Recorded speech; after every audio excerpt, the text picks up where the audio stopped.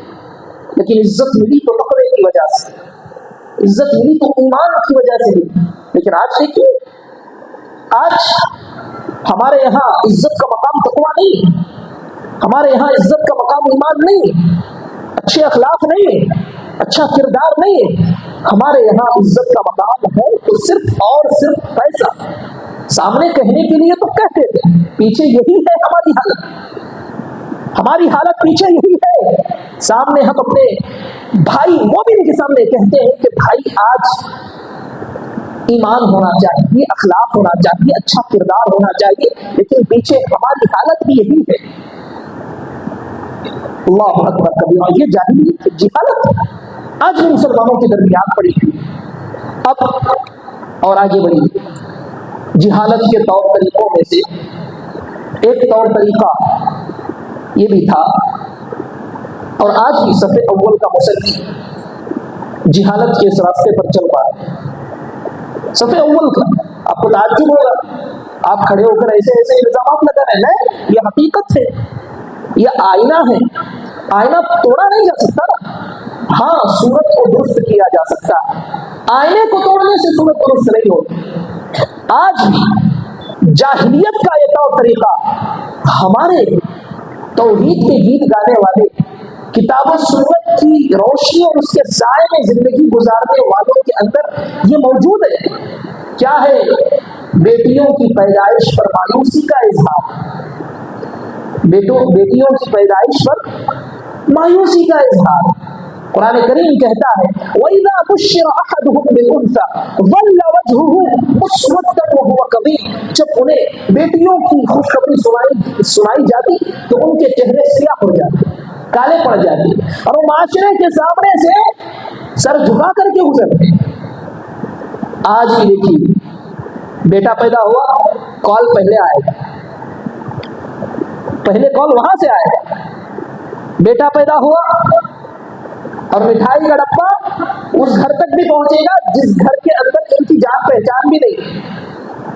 اگر بیٹی پیدا ہو گئی تو آپ کو فون کرنا پڑتا ہے.